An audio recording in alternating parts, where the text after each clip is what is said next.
Shri Gurubhyo Namaha children, you are welcome for the online class Ekalaiva.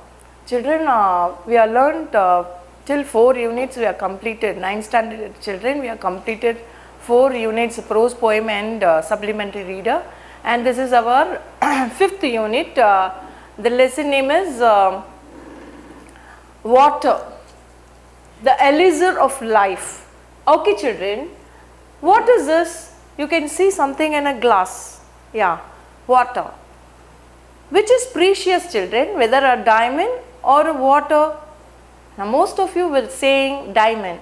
So diamond is costliest, so you will be saying that, but with that you cannot, if you are having a diamond in your hand and you cannot live for a long time, so you can sail, but you just think over if there is no water. So if you are having a diamond and you are having water in your hand, you can survive with water, and but the same way you are having water in your hand, no diamond, you can survive your life. Suppose if you are having a diamond in your hand and no water in your hand, just imagine, will you survive? So it is very tough for you. So water is an essential thing for all human beings, for other processes also. So your blood also contains 75% of water, and if it is not having water, it will be very thick and you will be getting dizzy, or you will be fainted, and you will be having lot of problems in your body children. So here the same way water is very important, and it is a necessary thing for human being as well as the animal and for the plant, and if plant grows only you can have your food. So in total water is an important one, and it is said as Amrita. So here you will be searching for the Amrita and Amrita, and you will be just saying that it is the best one. In this earth, Amrita is nothing but the drinking water and water content which helps us to lead our life. So that had been said by our scientist Sir C.V. Raman. He had written this lesson, importance about water, why water is necessary and what is the importance of it. So he had written a lesson, and we are going to see that. Okay children, before that a question. Do you think the living organism in this planet can survive without water? Why? Yeah, so without water you cannot do. So the plants need water to produce their food, and human beings need water, and animals need water. Totally, if no water in this earth, there won't be any vegetation. So no vegetation, no human life is possible. Okay children, where do you get your drinking water from? Now if you ask this question, a small kid will be saying you that you are getting water from the tap or from the filter, because their knowledge is that much only. So we are getting from the natural resource called river, and the water from the falls, and from that it is just coming like a river, and after getting it joined in the passing all over the land, and it just at the end it joins in the sea. So there was a water cycle taking place. So water is available in the earth, and you know that other man-made water thing is, we will be just digging a well and we will be just getting a water from that, and we will be building a tank, and in the rainy season water will be saved in that. So here, so there is a source, natural source of water, and man source also is there. So here, is there drinking water you use in your home treated? So what do you mean by treated children? You will be just filtering it. So what is the way you will be filtering it? You will be having a filter, electrified filters, and it will be filtered and give you. The other way is you can boil right from ancient period. The boiling of water had been taken place, and boiling up to 100 degrees centigrade, the water will kill all the germs which is available in the water. When it boiled to 100 degrees centigrade, then it will be just killing the germs. When it is killed, it is treated and we will be using. And sometimes when the fungus and other things in pond or other waters, lake like that, or sometimes in the tank when we are cleaning, you will be using chemical called, what chemical you will be using children?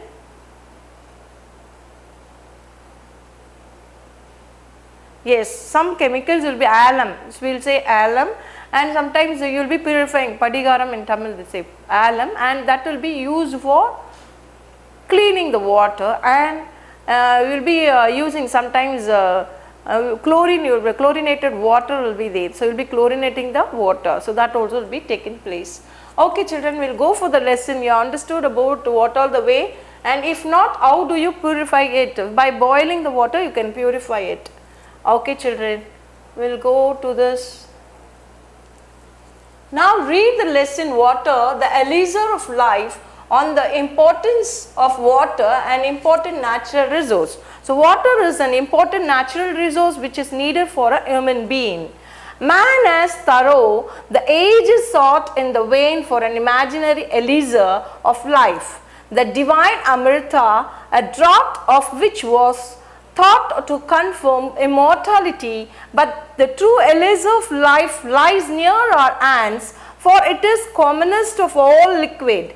Plain water, I remember one day standing on the line which separates the Libyan desert from the valley of Nile in Egypt. So, man has through the ages sought in vain for an imaginary elixir of life. So, the human being were searching what is Amrita in the world, the man was searching for. If to search that, it is a vain, he is saying, for an imaginary elixir.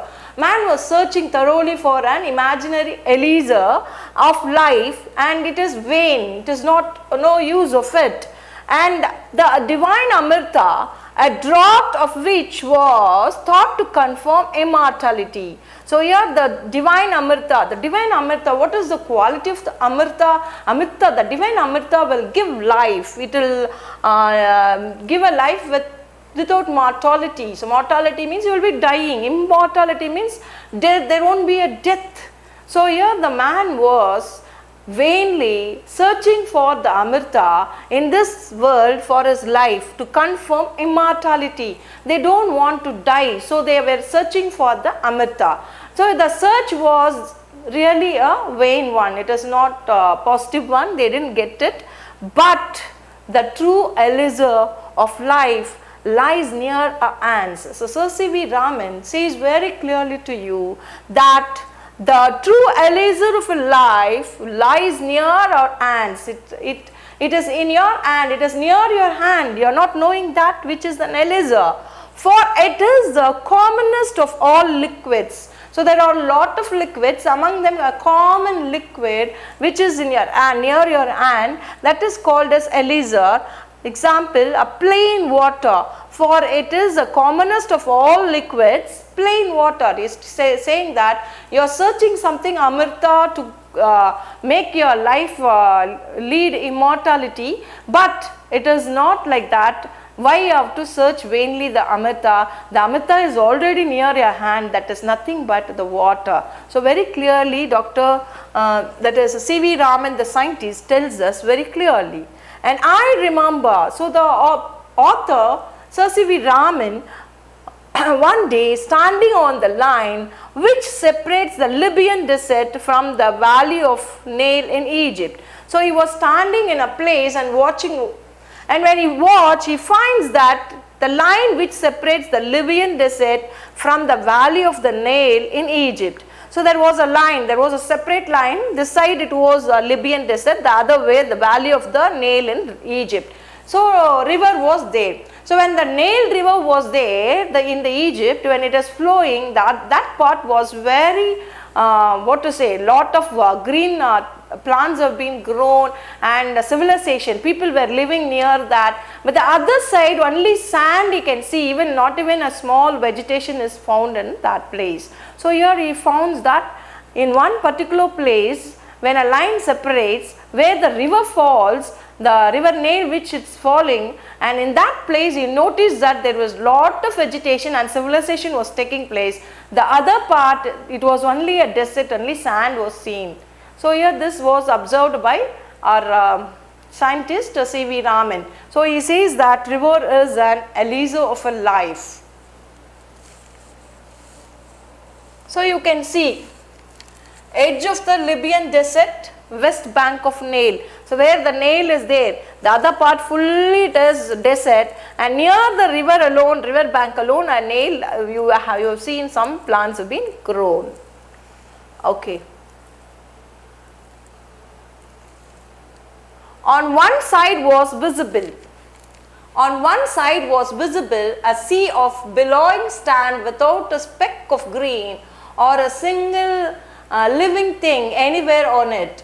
On the other side lay one of the greatest. So, on one side was visible a sea of billowing sand without a speck of green or a single living thing anywhere on it. On the other side lay one of the greatest pyramids at Giza, Egypt along the Nile river. So, you can see the pyramids at Giza where Egypt along the Nile river. So, you can see a Nile river and near the pyramids at Giza.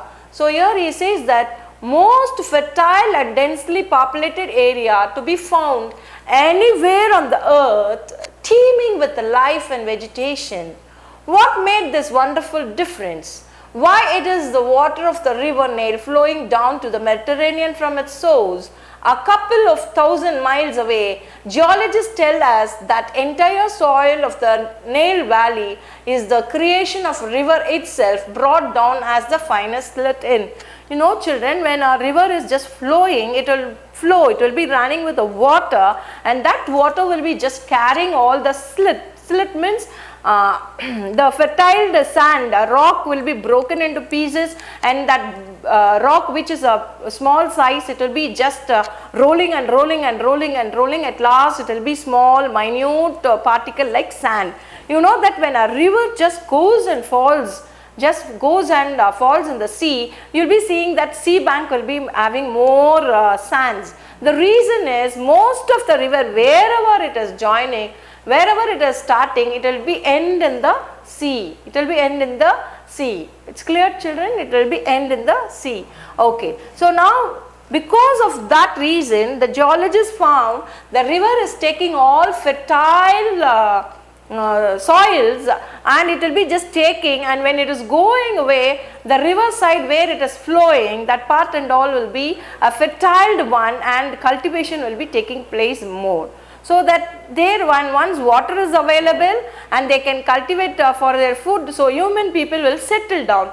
So when they settle down, we will be having civilization taking place in that part. It's clear children? Okay.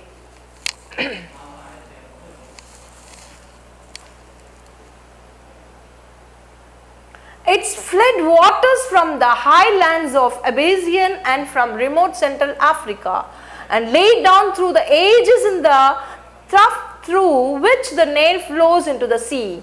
Egypt in fact was made by its river, its ancient civilization was created and is sustained by the life-giving water which come down year after year with unfailing regularity. So the water, river water as Nile water was there, and it was regularly coming, non-stopping it is coming, and while it is coming unfailing year after year, what happens? The water flow was taking place, and year after year water is taking place and unfalling regularity. So it is not stopped. So once it is stopped, it is dried, that place will be not getting water and cultivation will not take place. But here it is not like that, which come down year after year with unfailing regularity. So unfailing regularity, it was just flowing, and as it flowing without a stop, there was cultivation taking place, and because the cultivation is taking place there, the fertile soil is there and people settled down. That's why the Egypt civilization had taken place in the ancient time, because of the river Nile. It is very clear children why that river is very important for the civilization. When it is flowing, it takes all the soil, fertile soil, and it just flows and leaves the valleys, and the valleys is having a fertile land, and people want water as well as they are having a good soil to cultivate, and so what happens, people used to settle down there. When they settle down, they will be getting a nice food materials and they can harvest in that place. So humans settled down, and the cultivation is there and water is available. So what happens, the civilization takes place. It's clear to you?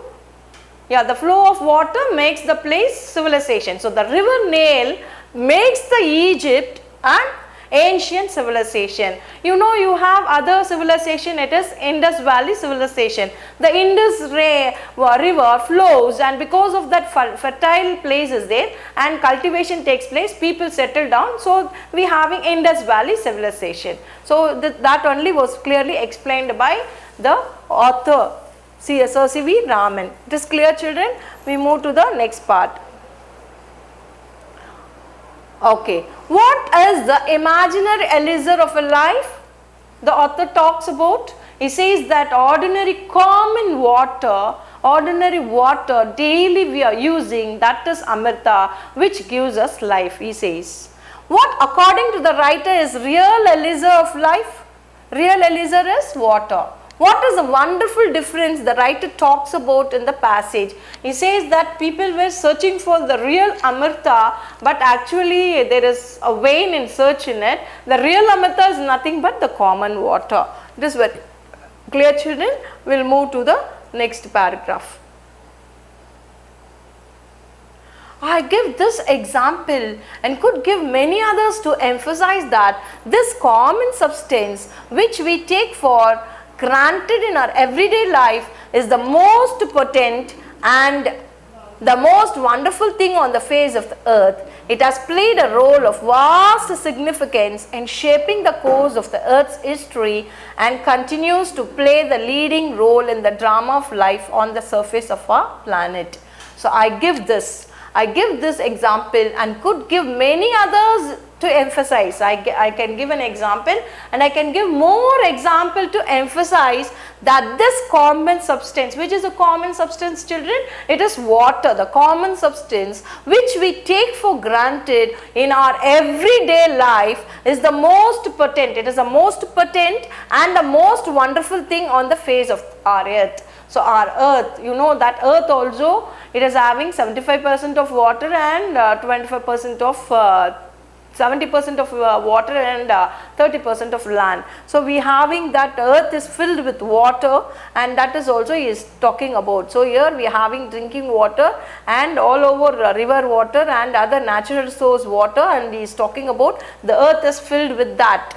And it has played a role of vast significance in shaping the course. So, it has played, the water had played a vast significance in shaping the course of the earth's history and continues to play the leading role in the drama of life on the surface of our planet. So, he says that it has played, again it here refers to the water, it has played a role of vast significance in shaping the course of the earth's history and continues to play the leading role in the drama of life on surface of our planet. So, it has played a role.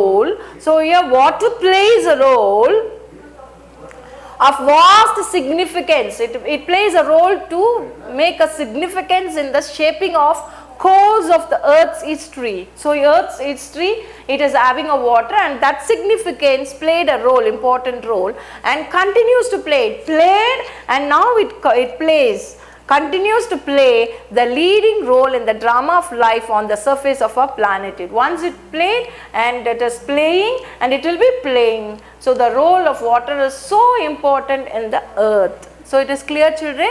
So, on the surface of a planet, water plays an important role. So, that is the content is saying in this paragraph. It is very clear, children. Okay.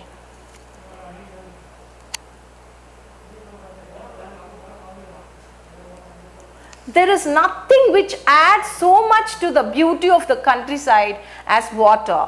Be it just a little stream trickling over the rock or a little pond by the wayside where the cattle quench their thirst of an. So, here he says that if you going and seeing in the natural scenery or in a natural place, water is an important thing. There is nothing which adds so much to the beauty of the countryside as water. So, if you are going to the countryside where the trickling river water or stream water which is passing on the way, it will give natural scenery all over the place, and when you go to that place, you will be admiring that place and you will be enjoying your mind, so that you had a lot of peace. In our city side, you will be having hustle bustle and all transport and other vehicle sound. You will be having lot of noisy and dirty places. But when you go to the village, the river running on it makes your mind a pleasant one. So that only the author says very clearly. There is nothing which adds so much to the beauty of the countryside. So the countryside is very beautiful. The reason behind is the trickling stream. There's a trickling stream, a little stream trickling over the rocks, or a little pond by the waysides. There will be a little pond or a lake on the wayside. It will be giving enjoyment to your eyes, and it adds a beauty to the village. So here he says that countryside is very nice and it is stream trickling over the rocks or the little pond by the wayside where the cattle quench their thirst. So here in that pond, the cattle will be quenching the thirst. That will be very nice to see, and there will be all grasses and greeny plants. So that will be very good for your hands. So you can see this side, children.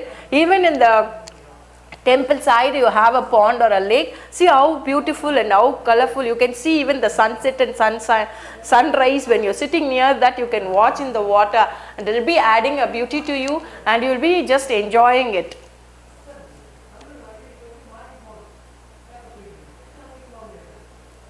So you can see the water, and the other sides you are having greeny and nice planet. So here he says the beauty for the countryside is because of water, he says.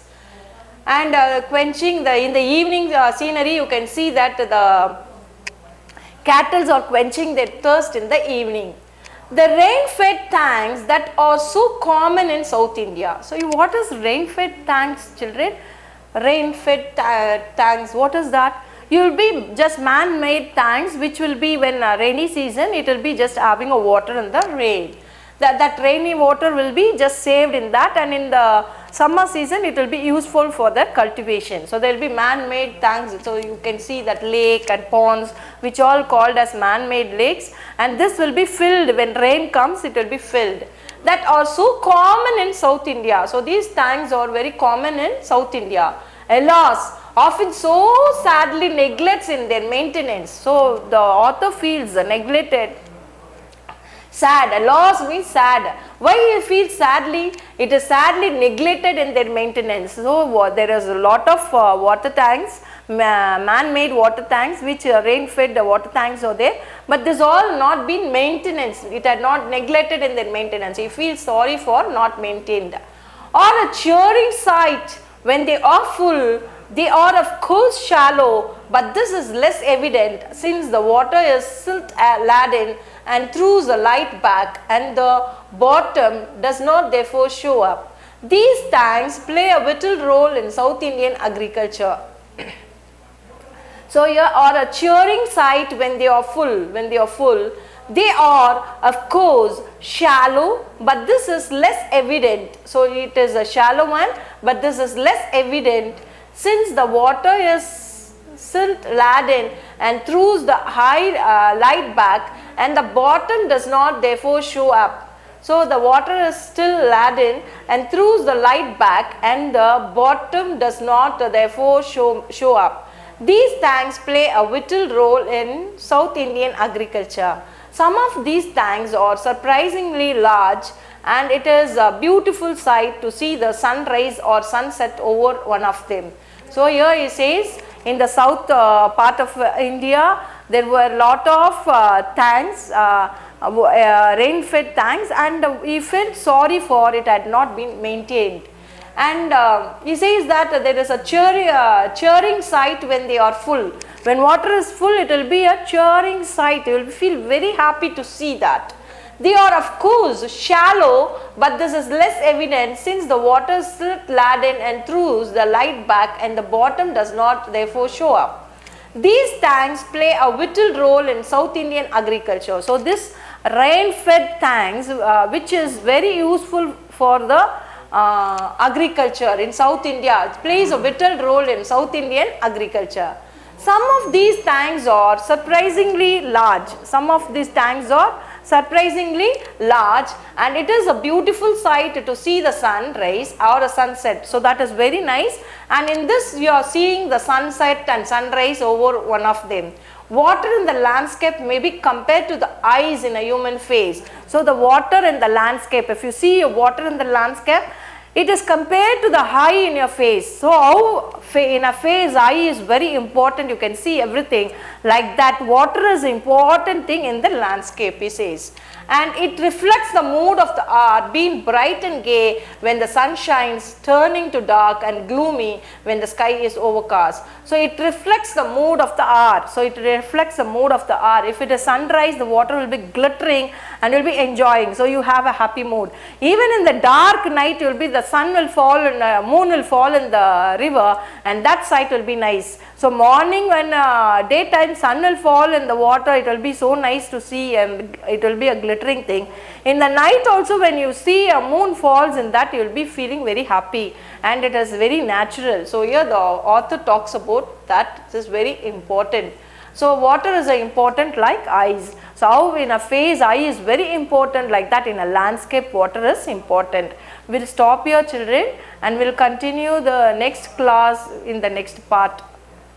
Until then, thank you, children.